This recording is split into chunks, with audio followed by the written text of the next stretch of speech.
My classmate kept pushing me in the hallways and faced no consequences because his dad was on the school board. I got him expelled for pushing the wrong person. I was a junior in high school, and there was this kid named Colton who thought he owned the hallways because his dad donated money for the new gym.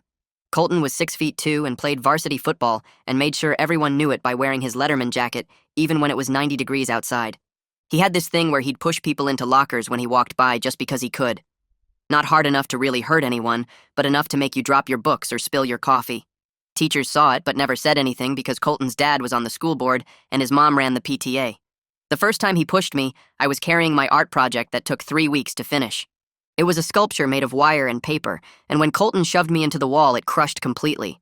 He looked at the destroyed project and laughed, saying I should watch where I was going.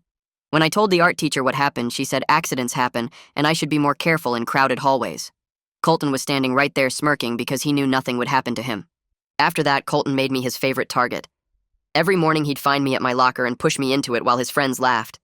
He'd time it so my face would hit the metal door. He'd push me in the cafeteria so I'd drop my lunch tray. He'd push me down the stairs but claim he was just trying to get by. He'd push me during PE and say it was part of the game even when we were just standing around. He'd push me into puddles on rainy days and into trash cans on regular days. When I complained to the principal, Mr. Ravon said boys will be boys, and maybe I should try to be friends with Colton since we'd probably end up working together someday. Colton's pushing got worse after that because he knew I'd tried to report him. He started adding commentary when he pushed me. He'd say I walked like I wanted to be pushed. He'd say I had a pushable face. He'd say some people were meant to be pushed and I was one of them. His girlfriend Brittany would giggle and say Colton was so funny. His friends would rate each push on style and effectiveness. Other kids started avoiding me because they didn't want to get caught in Colton's pushing radius. Teachers would see me getting pushed and suddenly need to look at important papers. The janitor told me to toughen up because life was full of pushers. My parents said to ignore him and he'd get bored, but Colton never got bored because pushing me made him feel powerful. That's when I started studying Colton's pushing patterns. He always pushed with his right hand. He aimed for the left shoulder to spin people into walls. He never pushed when certain teachers were around like Mrs. Rodriguez, who didn't care about his dad's money. He definitely never pushed when the superintendent visited, which happened once a month for board meetings. I learned the superintendent, Dr. Foster, had a daughter named Haley, who went to private school across town. She was small and quiet and wore thick glasses and looked exactly like the kind of person Colton would push if she went to our school. I did some research and found out Haley volunteered at the public library on Saturdays teaching kids to read. I started volunteering there too and became friends with her over a few weeks. Haley was actually cool, and we bonded over anime and true crime podcasts. When I mentioned I went to Jefferson High, she said her mom was the superintendent there. I told her about Colton pushing everyone, and she was horrified. She said her mom would never allow that, but I explained about Colton's dad being on the board. Haley got quiet and said she'd wanted to transfer to Jefferson, but her parents thought private school was safer. The next month was the board meeting, and Dr. Foster would be at school. I convinced Haley to come see the school since she was thinking about transferring. I told her to wear a Jefferson High visitor badge and walk the hallways during passing period to get a feel for the school. I may have also mentioned that Colton usually hung out by the gym between second and third period. Haley showed up wearing jeans and a hoodie looking like any other student except for the visitor badge. She was walking down the hall when Colton saw her. He didn't recognize her as the superintendent's daughter because why would he? He just saw a small girl with glasses walking in his path. He pushed her hard into the trophy case. Haley's glasses went flying and she hit her head on the glass. Colton laughed and told her to watch where she was going. His friends high-fived him for the solid push. That's when Dr. Foster came around the corner. She'd been coming to check on her daughter's visit. She saw Haley on the ground with a bleeding forehead and Colton standing over her laughing. She saw the broken glasses and the cracked trophy case. She saw Colton's friends still celebrating the push. Dr. Foster helped Haley up and asked what happened. Colton went white when he realized who Haley was. Dr. Foster's face changed in seconds. First, she looked confused, like she didn't understand what she was seeing. Then her eyes went wide with horror as she realized her daughter was hurt and bleeding. Then her whole expression turned to pure rage that made everyone in the hallway take a step back. She helped Haley stand up and checked her forehead where blood was dripping down. Then she turned to Colton and asked what his name was. Her voice was quiet, but somehow scarier than if she'd been yelling. Colton's face went from smug to panicked as he stammered out his name. His friends who'd been high-fiving him seconds ago suddenly remembered they had to be somewhere else and started backing away down the hallway. One of them actually turned and ran. Brittany, his girlfriend, just stood there looking shocked like she couldn't believe this was happening.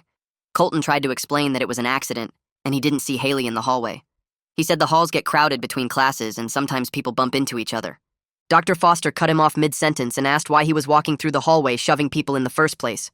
She said she watched him push her daughter hard enough to send her flying into the trophy case.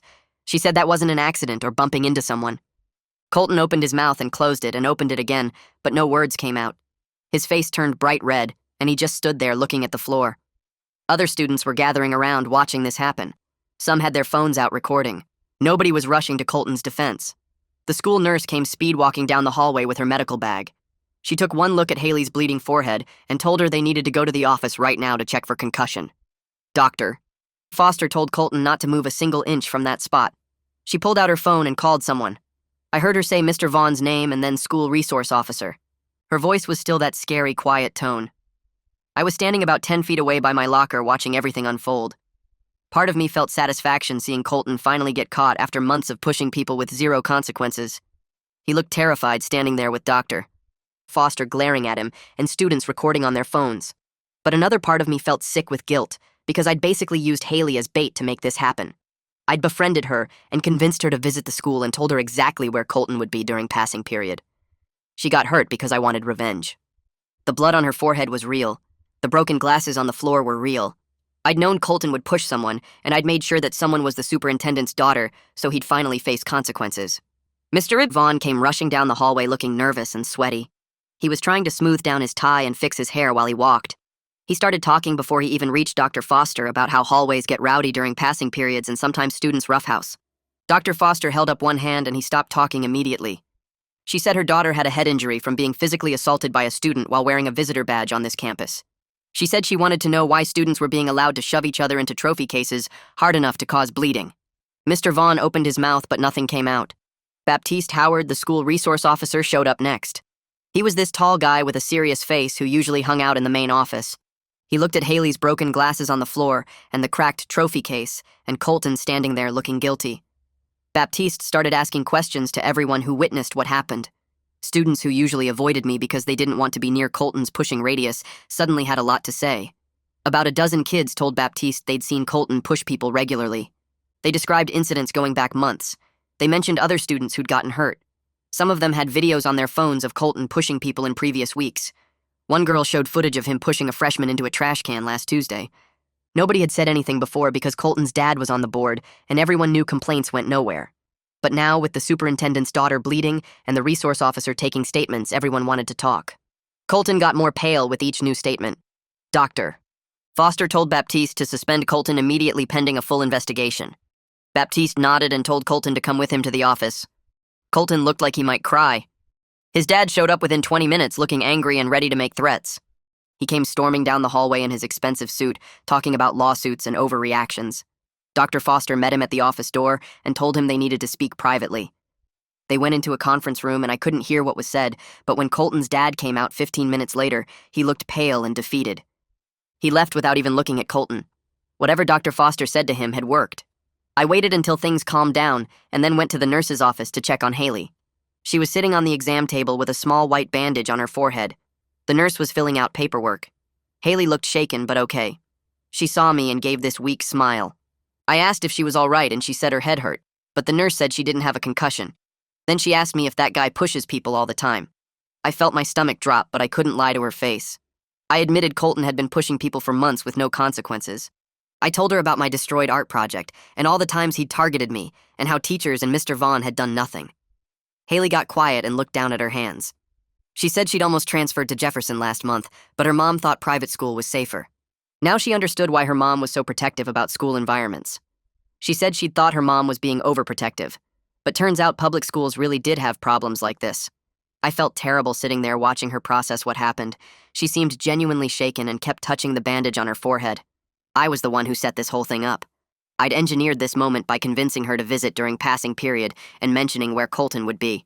I kept telling myself Colton would have pushed someone eventually anyway. He pushed people every single day. It was only a matter of time before he hurt someone badly enough that consequences happened. But I knew the truth was, I'd specifically planned for him to push the superintendent's daughter, so he couldn't escape punishment this time.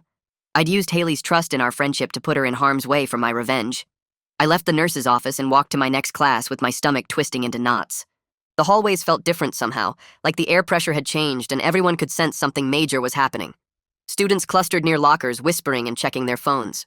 Someone said Dr. Foster had been seen leaving the building with Haley and driving straight to the district office. Another person said Colton got pulled out of third period by Baptiste, and nobody had seen him since. By lunch, the rumors were everywhere, and getting wilder with each telling. Someone claimed Colton got arrested on the spot, which wasn't true because I'd seen him leave with his dad. Another person swore Dr. Foster was calling lawyers to sue the school, which made no sense since she ran the school. But underneath all the wild stories was this current of genuine excitement mixed with disbelief. Kids who'd been pushed by Colton for years were starting to hope that maybe this time would be different. My friend texted me during lunch saying there was going to be an emergency board meeting that evening at 6. She worked in the district office as a student aide and had seen the email go out to all board members marked urgent. I asked how she knew it was about Colton, and she said the subject line was student safety incident requiring immediate action. Word spread fast after that, and by the end of the school day, everyone knew something big was happening. The usual crowd that hung around after school actually left on time because they wanted to go home and ask their parents what was happening with the board.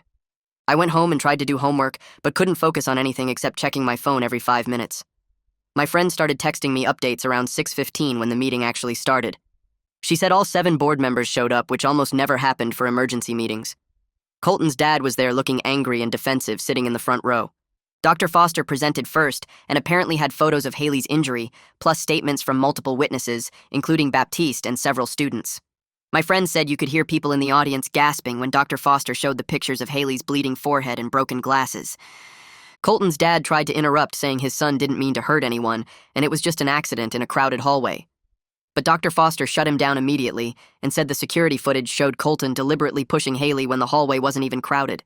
Then she dropped the real bomb and said this wasn't an isolated incident, and she had documentation of Colton pushing students regularly for at least 2 years. The other board members started asking questions about why this pattern hadn't been addressed before now. My friend texted that things were getting heated, and Colton's dad was turning red in the face. Then Caitlin Rivers, who was the newest board member and didn't owe Colton's dad any favors, stood up and started talking. My friend said Caitlin absolutely destroyed Colton's dad in front of everyone. She talked about how his son had been allowed to create a culture of fear where students didn't feel safe in their own hallways. She said the district's liability insurance would probably drop them if they didn't take immediate action because this was a pattern of behavior that administration knew about and ignored. She pointed out that if Haley's family decided to sue, the district would probably lose, and it could bankrupt the entire school system. Caitlin said every parent in the district deserved to know their kids were safe, and right now she couldn't honestly say that was true. Other board members started piling on, asking why nobody had reported this pattern to them before. Dr. Foster explained that building principals were supposed to handle discipline issues, but clearly that system had failed in this case. Someone asked where Mr. Vaughn was, and Dr. Foster said he'd been instructed to remain available by phone, but wasn't invited to this particular meeting. My friend said Colton's dad looked like he wanted to crawl under his chair and disappear. The board voted unanimously to suspend Colton immediately pending a full investigation into the pattern of behavior. They also voted to bring in an outside investigator to review how the district handled student safety complaints. Colton's dad tried to argue, but got shut down by Caitlin, who reminded him that his son had assaulted the superintendent's daughter on camera, and he should probably stop talking before he made things worse for everyone. The meeting ended around 8, and my friend said people in the audience were actually clapping when the board announced the suspension. I felt this weird rush of satisfaction, knowing Colton was finally facing real consequences, but also this growing guilt about using Haley to make it happen. The next morning at the school felt completely different from any other day I could remember. Teachers were actually standing in the hallways during passing periods watching students instead of hiding in their classrooms. Mr. Vaughn was walking around with this tight expression on his face, telling people to slow down and keep their hands to themselves. Students were moving through the halls carefully like they were afraid of getting in trouble for the first time ever. Everyone was talking about the board meeting and what it meant for Colton. Some kids were celebrating openly, saying he finally got what he deserved. Others looked nervous, like they were worried about getting caught for their own bad behavior now that the rules were actually being enforced. Colton's friends were nowhere to be seen near their usual spots by the gym. I saw them scattered around campus individually, looking uncomfortable and avoiding eye contact with anyone who might ask about Colton. Brittany was sitting with a completely different group of girls at lunch, and when someone asked about Colton, she loudly announced that she'd broken up with him over text last night. She started telling everyone that she'd always thought the pushing thing was mean, but felt pressured to go along with it because Colton was her boyfriend. Other kids who used to laugh at Colton's pushes were suddenly acting like they'd never found it funny and had always felt bad for his victims. It was amazing how fast people turned on him once it was safe to do so. I was walking to fourth period when Mrs. Rodriguez appeared next to me in the hallway. She didn't say anything at first, just fell into step beside me like we were going to the same place. Then she gave me this look that made my stomach flip, because it was knowing and complicated. She squeezed my shoulder as she walked past, and I swear she had this tiny smile like she'd figured out exactly what I'd done and respected the strategy even if she couldn't say so out loud. That afternoon, the investigation started expanding beyond just what happened to Haley. An announcement went out during last period saying any student who had experienced or witnessed physical harassment should report to the guidance office to give a statement. The line outside the guidance office stretched down the hallway. Kids were actually coming forward with stories about Colton pushing them over the past 2 years. Some of them had injuries that needed doctor visits, but their parents had been told by Mr. Vaughn that it was just roughhousing and accidents happen. One girl I barely knew came up to me after school and showed me documentation her mom had kept. She had photos of a badly sprained wrist from last spring when Colton pushed her into a doorframe during passing period. Her parents had complained to Mr. Vaughn, who told them kids roughhouse and Colton didn't mean anything by it. Now she was taking all that documentation to the district office because apparently the outside investigator wanted to see everything. More stories kept coming out over the next few days. A sophomore had gotten a concussion when Colton pushed him down the stairs. A freshman had chipped a tooth when Colton shoved her face first into her locker. A junior had twisted his ankle badly when Colton pushed him during PE class. All of them had complained to teachers or administrators, and all of them had been told to toughen up, or that boys will be boys, or that it was just an accident. The district's insurance company got involved because of all the potential liability claims. They sent someone to review security footage and apparently found dozens of incidents showing Colton pushing students with teachers or staff members visible in the background doing absolutely nothing. The insurance investigator compiled a report showing that adults witnessed Colton's behavior regularly and failed to intervene or document it properly. That report went to the board and to Dr. Foster, and suddenly everyone in administration was very concerned about proper incident reporting procedures. Mr. Vaughn got called into a meeting with Dr. Foster and the board that lasted 3 hours. When he came out, he looked shaken and pale like someone had threatened his entire career. After that meeting, he started being extremely concerned about student safety and made announcements about proper hallway behavior and reporting procedures. He personally stood in the hallways during every passing period, watching students and writing up anyone who so much as bumped into someone else. Teachers who'd ignored Colton's pushing for months were suddenly hyper-aware of any physical contact between students and filing incident reports for everything. The whole culture of the school shifted in less than a week from ignoring problems to documenting every tiny issue. Colton's suspension stretched from days into weeks while the district's legal team reviewed everything. His dad stopped showing up to board meetings and then sent a resignation letter that cited family commitments and business obligations. Everyone knew the real reason was damage control, because having his son expelled while he sat on the board would make the district look even worse in potential lawsuits. The resignation got accepted immediately, and suddenly there was an open board seat that nobody wanted to talk about. Students whispered about it in the hallways, and teachers acted like nothing had changed, even though everyone could feel the shift in power dynamics. The investigation kept expanding with more students coming forward and more documentation piling up in Dr. Foster's office. Security footage got reviewed frame by frame showing incident after incident that staff members had witnessed and ignored. The insurance company's report got thicker every day with new liability concerns and recommended policy changes. Mr. Vaughn started looking nervous whenever he walked past groups of students, like he was afraid someone would file another complaint about him specifically. I got called out of third period English class by a student aide who handed me a note saying, "Doctor, Foster wanted to see me in her office." My stomach dropped because this felt like the moment she'd figured out what I did. I walked to the district office building trying to prepare explanations that wouldn't make me sound like a manipulative person who used her daughter as bait. The secretary told me to go right in and Dr. Foster was sitting at her desk with a folder open in front of her. She looked up and smiled, which threw me off because I was expecting anger or disappointment.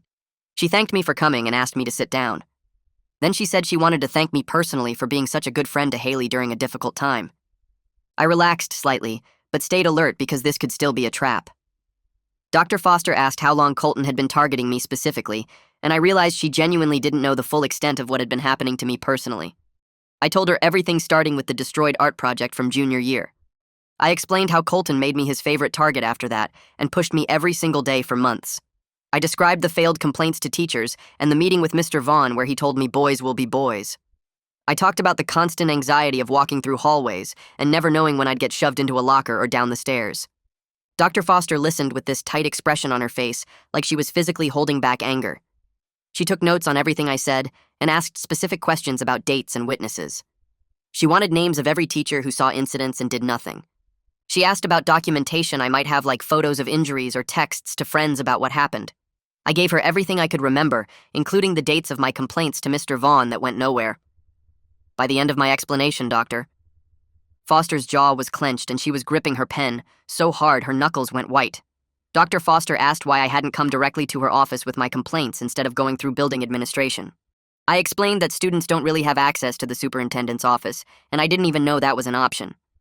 I told her we're always taught to follow proper channels, which means going to teachers first, then counselors, then the principal. Going over everyone's heads to the superintendent seemed like something that would get me in trouble for not following procedures. I mentioned that other students had tried reporting problems to the district office before and got sent back to their building principals who then did nothing. Doctor. Foster closed her eyes for a second like she was processing something painful. She said the system had failed me and other students badly by creating barriers instead of access. She promised immediate policy changes to create direct reporting mechanisms that would bypass building administrators when students felt unsafe or unheard. She looked genuinely upset in a way that seemed personal and not just professional. She said no student should have to strategize about how to get help or worry about following the right procedures when they're being hurt. She talked about how the system was designed to protect administrators and the district instead of protecting students. She promised new policies within 2 weeks, including an anonymous online reporting system that would go directly to her office and an outside investigator. She said every report would get a response within 24 hours and students would get updates on what actions were being taken. She asked if I would be willing to serve on a student advisory committee that would help design these new systems. I agreed, because it felt like something good could come out of all this mess, even though I still felt guilty about how it happened. My phone buzzed during lunch on Friday with a text from Haley asking if we could meet at the library on Saturday like usual. I stared at the message feeling anxious about facing her after everything that happened. Part of me wanted to cancel and avoid the conversation, but that seemed cowardly after she'd been the one who got hurt. I texted back saying yes and asked what time. She responded with our normal meeting time like nothing had changed. I spent the rest of Friday and all of Saturday morning feeling sick with worry about what she would say. I kept rehearsing explanations in my head, but none of them sounded good enough to justify what I'd done. I got to the library 15 minutes early and shelved books in the children's section to keep my hands busy. Haley showed up exactly on time wearing jeans and a sweater with her new glasses that looked almost identical to the ones that broke. She had a small bandage on her forehead, but otherwise seemed fine physically. We started our usual routine of shelving returned books and helping kids find what they needed. She was quieter than normal and didn't laugh at the funny book titles we usually joked about. We worked side by side for almost an hour before she finally spoke about what happened. She asked if I knew Colton would push her when I suggested she visit the school that day. Her voice was calm, but her hands were shaking slightly as she shelved a picture book. I froze with a book halfway onto the shelf because I didn't expect her to figure it out so quickly. She kept talking without looking at me and said she'd been thinking about everything all week. She mentioned how I specifically told her what time to visit and where Colton usually hung out. She pointed out that I suggested wearing a visitor badge, which made her look like a regular student instead of someone important. She said the timing was too perfect for it to be a coincidence that her mom came around the corner right after Colton pushed her. Her voice got tighter as she listed all the details that didn't add up to an accident. She finally turned to look at me and asked directly if I set the whole thing up knowing she would get hurt. I considered lying for about 3 seconds but couldn't do it to her face after everything. I admitted that I knew Colton pushed people in that hallway during that time period.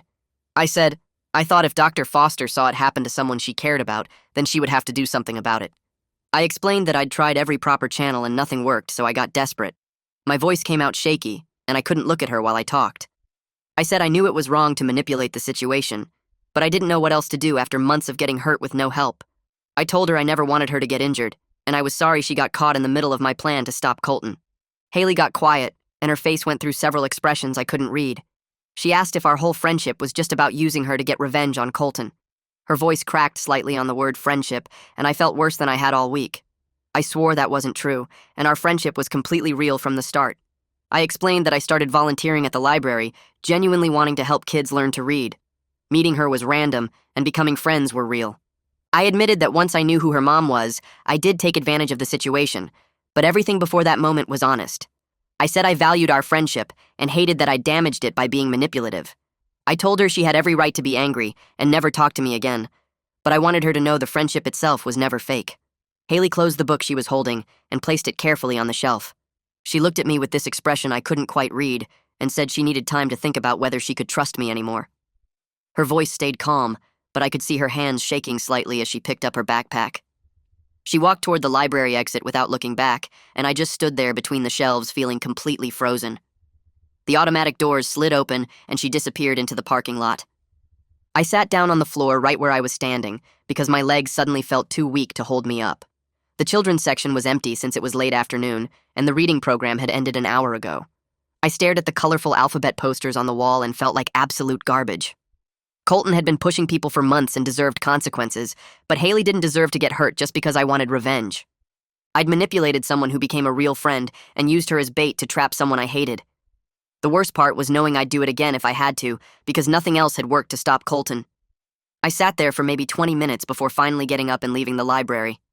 The drive home was a blur, and I couldn't remember a single song that played on the radio. The next week at the school felt strange because everyone was talking about the investigation. Dr. Foster had brought in someone from the district office to review everything related to Colton's behavior. Students were getting called to the main office to give statements about what they'd witnessed over the past 2 years. I got called in on Tuesday morning and spent an hour telling the investigator about every push I could remember. She took detailed notes and asked specific questions about dates and locations and whether any adults had been present. By Thursday, the hallways were buzzing with rumors about what the investigation had found. Someone said they'd reviewed security footage going back 18 months. Another person claimed they'd interviewed over 40 students. Friday afternoon, the announcement came through during last period. Colton was expelled effective immediately for repeated physical harassment and creating an unsafe environment. The statement mentioned full documentation of the pattern going back 2 years and violation of multiple district policies. Students started texting each other before the announcement even finished. Colton's friends looked shocked, like they never actually believed he'd face real consequences. I sat in my history class staring at my textbook and feeling this weird emptiness instead of the victory I'd expected. The district moved fast after that.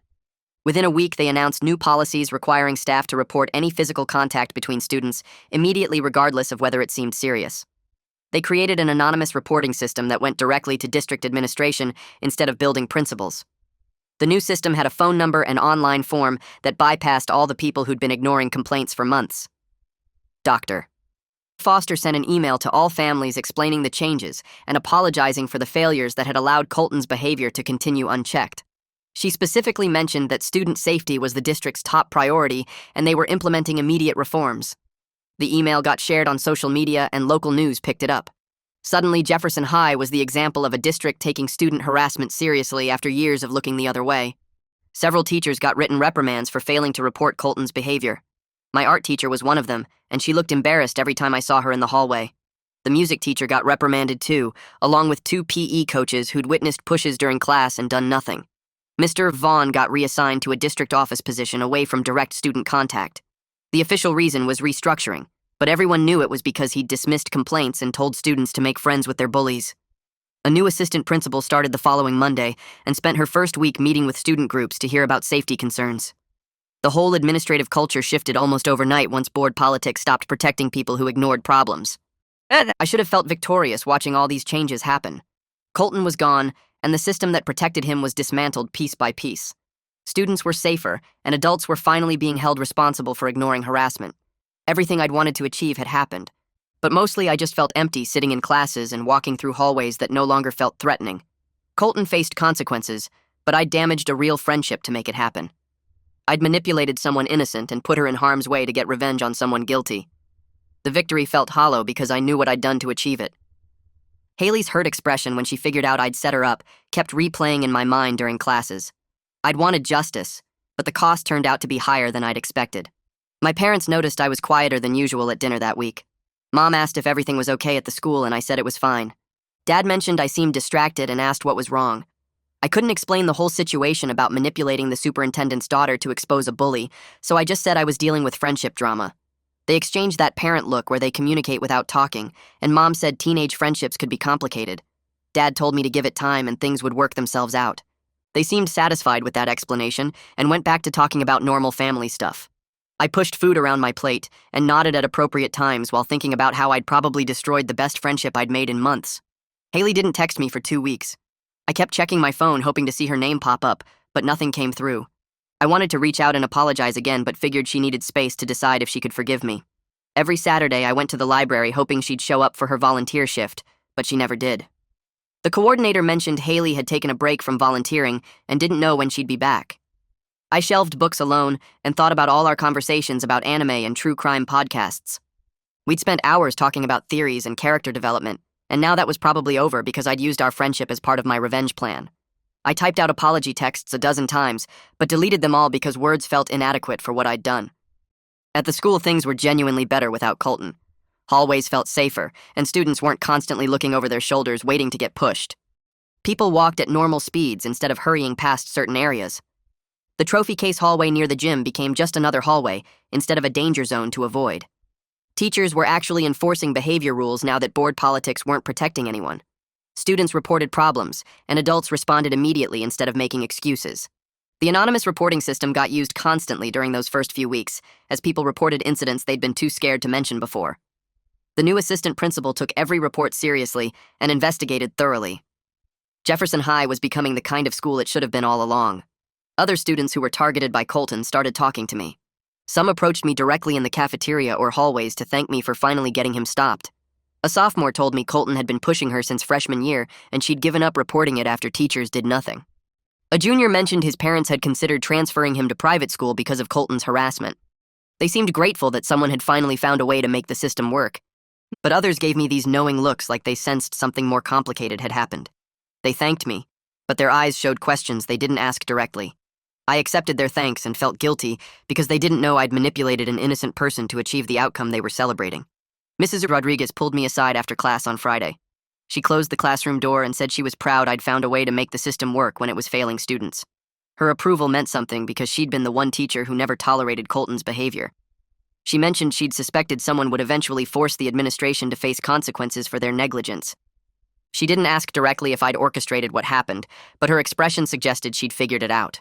Her pride in my actions should have felt good, but instead, it made the guilt about Haley worse. Mrs. Rodriguez saw me as someone who'd fought back against injustice, but I knew I'd crossed lines that shouldn't be crossed. I thanked her and left the classroom feeling more confused than ever about whether the ends had justified the means. 3 weeks went by without any messages from Haley, and I kept checking my phone hoping to see her name pop up. I drafted texts apologizing again but never sent them because words felt empty after what I'd done. Finally, on a Tuesday afternoon, my phone buzzed with a message from her asking if we could meet up and talk. My stomach twisted into knots as I typed back saying yes, and we agreed to meet at the coffee shop near the library on Saturday morning. The week dragged by while I wondered what she wanted to say and whether she'd decided our friendship was over for good. Saturday morning, I showed up 15 minutes early and sat at a corner table picking at a muffin I couldn't really eat. Haley walked in right on time, wearing jeans and a hoodie with her hair pulled back, and she looked tired, like maybe she hadn't been sleeping well either. She ordered a hot chocolate and sat down across from me without saying anything at first. I waited for her to start talking because this was her meeting, and I didn't want to make things worse by saying the wrong thing. She stirred her drink for a while, then looked up and said she'd been really angry about being used as part of my plan against Colton. Her voice was steady, but I could hear the hurt underneath it. She said she understood why I felt desperate enough to do what I did, but she wanted to know if I'd considered any other options before involving her. The question hung in the air between us, and I knew I had to be completely honest this time. I admitted I should have tried going to her mom directly, or gotten my parents involved with pushing the school board to take action. I told her I took the manipulative route because I was angry and wanted Colton to face immediate consequences instead of going through proper channels that might take forever or lead nowhere.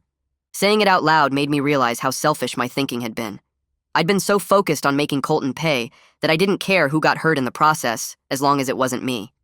Haley listened without interrupting, and when I finished, she was quiet for another minute. Then she said what hurt most wasn't even the fact that I used her, but that our whole friendship now felt questionable. She said she kept going back through our conversations and interactions, wondering which parts were genuine and which were strategic moves to get closer to the superintendent's daughter. Her words hit hard because I knew exactly what she meant about not being able to trust your own memories of something that felt real. I leaned forward and told her everything about our friendship, except the very first decision to start volunteering at the library was completely real. I said I genuinely liked hanging out with her and talking about anime and true crime podcasts and all the random stuff we bonded over. I explained that once I got to know her, she stopped being a means to an end and became an actual friend, which made what I did even worse because I betrayed someone I cared about. Haley stared into her hot chocolate for what felt like forever, and I sat there barely breathing while I waited for her response. She finally said she wanted to try continuing the friendship, but needed me to promise complete honesty going forward about everything. No more manipulation or hidden agendas or using people to solve my problems. I agreed immediately and apologized again for betraying her trust and putting her in danger just to get revenge on someone who deserved consequences, but not that way. She nodded slowly and said, rebuilding trust would take time, but she was willing to try if I was serious about being a better friend. We finished our drinks and made plans to meet at the library the following Saturday like we used to do. Walking out of the coffee shop, I felt lighter than I had in weeks, even though I knew our friendship would be different now. The next few weeks were awkward as we tried to find our rhythm again. Our conversations felt stilted at first, like we were both being extra careful not to say the wrong thing. But gradually, things started feeling more natural as we fell back into talking about new anime episodes and debating theories about true crime cases.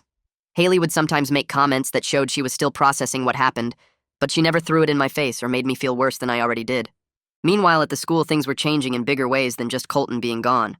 One morning during announcements, the principal said Dr. Foster was creating a student advisory council that would report directly to her office about safety concerns and other issues affecting students. The announcement said she wanted students from different grades who could represent various perspectives and experiences. After school that day, I got called to the main office and my heart started racing, thinking maybe I was in trouble for something. Instead, Dr. Foster was sitting in the conference room with some papers spread out in front of her. She asked if I'd be interested in joining the advisory council, since I had first-hand experience with how the system failed students who tried to report problems. And I said yes immediately because maybe this was a way to help fix things properly, instead of through manipulation and revenge schemes. She smiled and said the first meeting would be next week, and she was counting on council members to be honest about their experiences, even when it meant criticizing how the school handled situations. The first advisory council meeting happened on a Wednesday after school in the library conference room. There were about 12 students from different grades, including some seniors I recognized from the hallways, and a few freshmen who looked nervous to be there. Dr. Foster started by explaining she wanted to create better systems for reporting harassment and bullying after realizing how badly the school had failed students like me. She said the council's job was to share experiences and develop recommendations that would actually work, instead of just looking good on paper. One by one, students started talking about their experiences with unreported harassment and bullying that went way beyond just Colton. A sophomore girl described a group of seniors who cornered her in the bathroom and made fun of her weight every day for months, while teachers walked past and did nothing.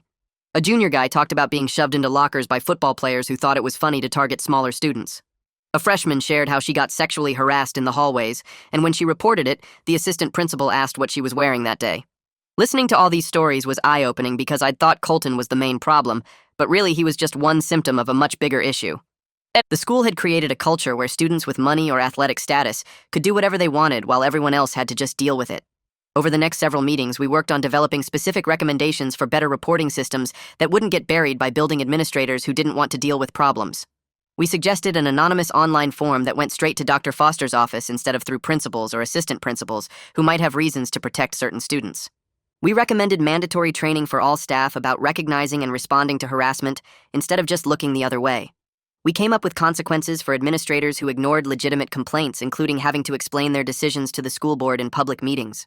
Dr. Foster took notes on everything we suggested and asked questions about what would actually make students feel safe reporting problems.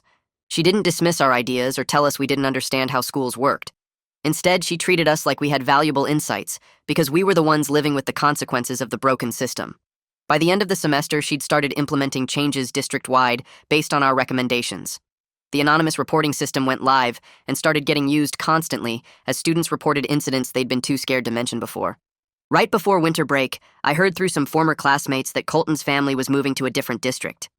Apparently, his dad found a job in another city, and they were leaving over the holiday. One of his old friends mentioned Colton would be enrolling in a private school where his dad's money and connections still had influence. Part of me felt satisfied knowing he had to leave and start over somewhere new without his reputation protecting him. But another part worried he'd just become someone else's problem at a school where administrators might be even more willing to look the other way for the right price. At least he wasn't my problem anymore, and Jefferson High could move forward without the constant threat of getting pushed into lockers or trophy cases. The hallways felt different now, with students walking at normal speeds instead of hurrying past danger zones. Teachers were enforcing rules they'd ignored for years. The culture was shifting from protecting bullies to actually supporting students who spoke up about problems. It wasn't perfect, and there were still issues to address, but things were genuinely better than they'd been in a long time.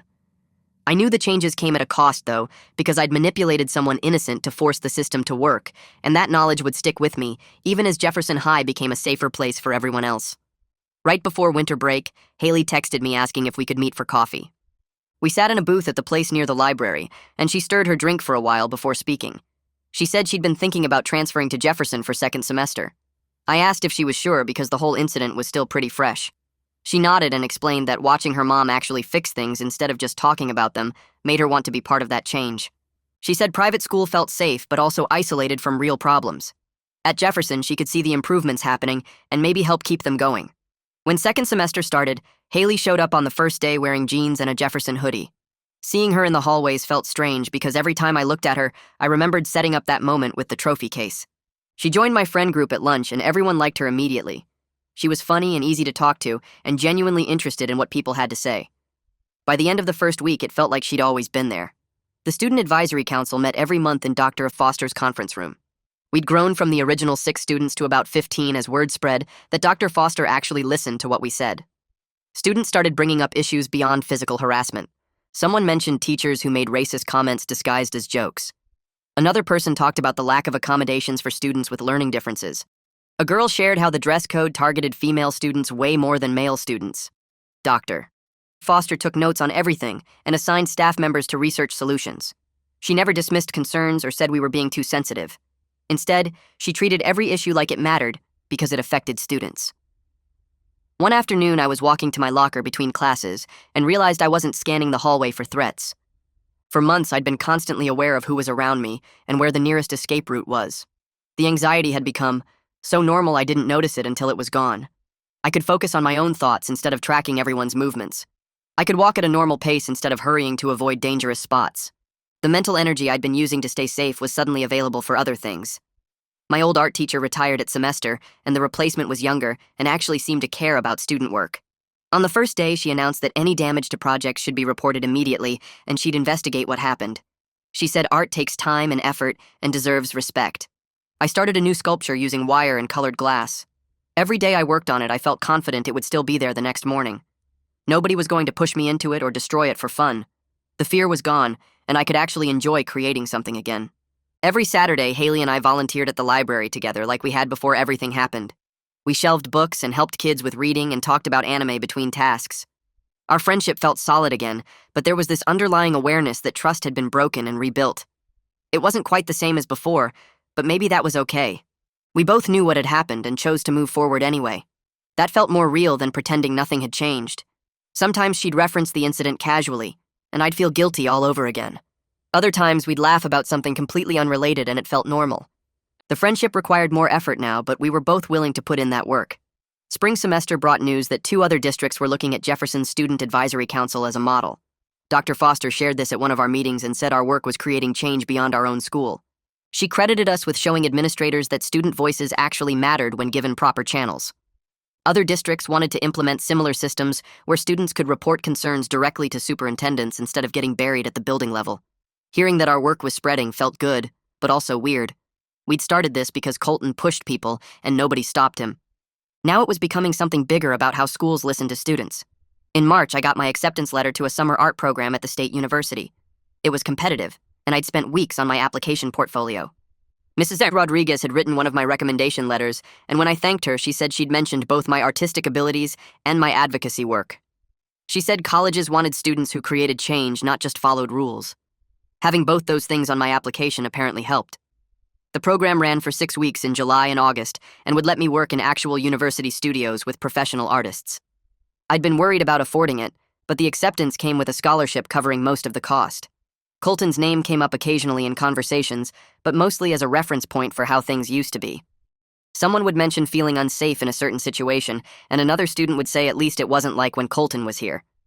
The fear he'd created had been replaced with a culture where speaking up was encouraged instead of punished. Teachers enforced rules they'd ignored before. Students reported problems instead of just accepting them.